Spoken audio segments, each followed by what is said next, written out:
আসসালামু আলাইকুম, কেমন আছেন সবাই? তো আজকে আমি রান্না করব এই যে মুরগির পা, গলা, কলিজা গিলা সব মিলায় রান্না করব। তো সকাল থেকে এগুলা বাছতেছি, আসলে এগুলা বাছা একটু কষ্ট। আর আমার আব্বার জন্য এগুলা রান্না করি। আমার আব্বা গরুর মাংস তারপরে মুরগির মাংস শক্ত জিনিস খাইতে পারে না, তো এগুলো একটু নরম খায়, এজন্য এগুলা ফালাই দিই না, রাখি আমি। তো যারা যারা ভিডিওটা দেখতেছেন পুরাটা ভিডিও দেখেন। আর মুরগির পাশ আমরা এইগুলা রান্না করব আমি লাউ দিয়ে, আমার কাছে ছোট্ট একটা লাউ আছে, তো এই লাউটা দিয়ে রান্না করব। সবাই পুরাটা ভিডিও দেখেন। তো কাইটটা নিছি আমি সুন্দর করে, তো ধুইয়াও নিছি 2-3 বার, আবার আরেকটা ধোয়া দিতেছি। তো চলেন যাই লাউ কাটি, আমার কাছে ছোট্ট একটা লাউ আছে, ছোট্ট একটা লাউয়ে দিব।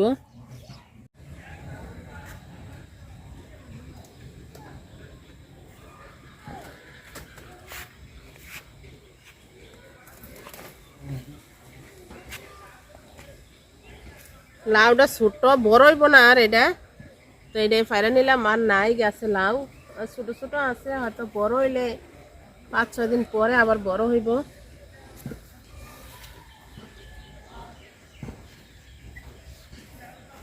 তো লাউ কাইটটা নিব, আসলে নিজের গাছ থাকায় এই একটা সুবিধা, ছোট বড় সব ধরনের লাউ খাওয়া যায়। তো আমি যে লাউয়ের ছোলাটা এটা ফালাবো না, এটা আমি বাজবো, বাজি করে খাবো, কারণ লাউয়ের ছোলা বাজি খুবই খুবই ভালো লাগে আমার কাছে। এই যে লাউ ছোট, কিন্তু আমার অল্প একটু লাউয়ের দরকার ছিল মুরগির চামড়ার সাথে দেওয়ার জন্য। তো লাউটা কাটটা নেই সুন্দর করে, আর লাউটা একদম নরম। তো লাউয়ের শিলাগুলা দেখেন, আলু দিয়ে ভাজি করলে খুবই মজা লাগে। আর আমি লাউয়ের শিলা ভাজি করে খাই বেশি, ফালাই কম।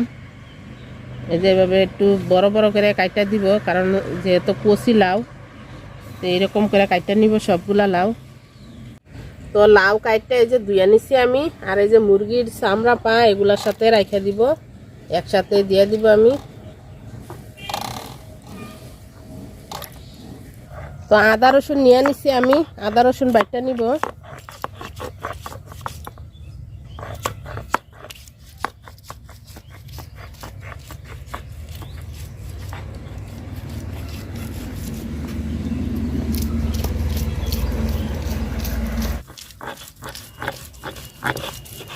তো আদা রসুন বাটা শেষ আমার, তুলে নিব। পাতিল গরম হয়ে গেছে, তেল দিয়ে দিলাম। তেল আমি অল্পই দিব, কারণ মুরগির চামড়া থেকে তো অনেক তেল উঠবে, এই জন্য তেল কমে দিলাম। তো তেল গরম হয়ে গেছে, এলাচ, দারচিনি, তেজপাতা দিয়ে দিলাম সব, আর পেঁয়াজও দিয়ে দিব।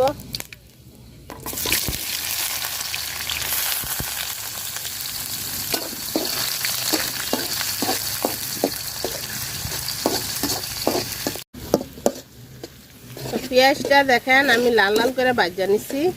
তো এই যে আদা রসুন বাটা দিয়ে দিব, আর জিরা গরম মশলার গুঁড়া দিব আমি। তো আদা রসুন বাটাটা আমি লাল লাল করে ভাজা নিব সুন্দর করে। আর আমাদের এই যে এদিকে ধান চড়তেছে, তো এই জন্য একটু শব্দ হইতেছে। এই যে সবার ধান, এখন ধান যাইতেছে, আবার কয়েকদিন পরে ধান বুনলেও দিব ক্রিম বলে আমাদের এদিকে। আর এক সপ্তাহ পরে শুধু পানি আর পানি দেখা যাব, খুবই সুন্দর দেখা যাব মাঠগুলাতে, জমিগুলাতে। তো আদা রসুনটা আমি সুন্দর করে ভাজা নিচ্ছি। তো এখন পানি দিয়ে দিব, একটু পানি দিয়ে আরো কষাই নিব।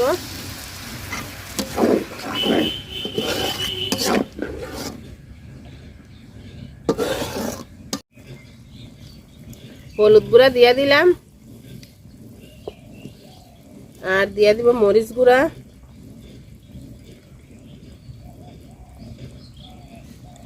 আর জিরা গরম মশলার গুঁড়া দিয়ে দিলাম।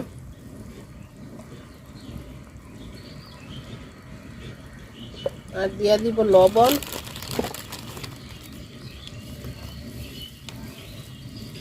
তো মশলাটা আমি সুন্দর করে কষায় নিই, নিচ্ছি। এখন দিয়ে দিব মাংসগুলা, লাউগুলা একসাথে দিয়ে দিব আমি, কারণ পুরোটাই সিদ্ধ হইতে সময় লাগবে না।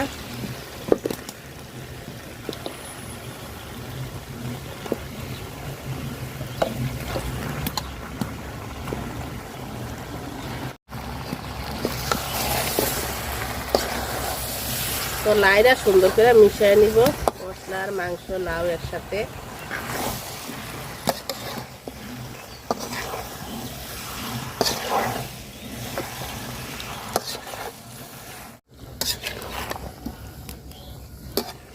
তো কষায় নিতেছি সুন্দর করে। আর লাউর থেকে কতখানি পানি উঠছে এই যে, তো এই পানিটা দিয়ে আমি কষায় নিব।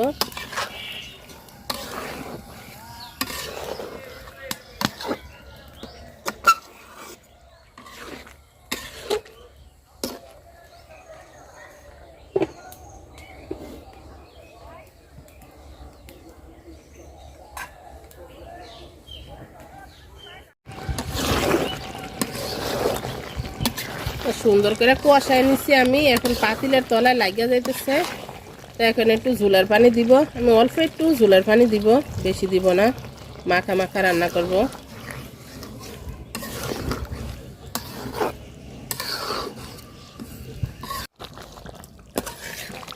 তো লাউ দিয়ে আমার মুরগির পা চামড়া কলিজা গিলা রেসিপি হয়ে গেছে গা, রান্না শেষ আমার।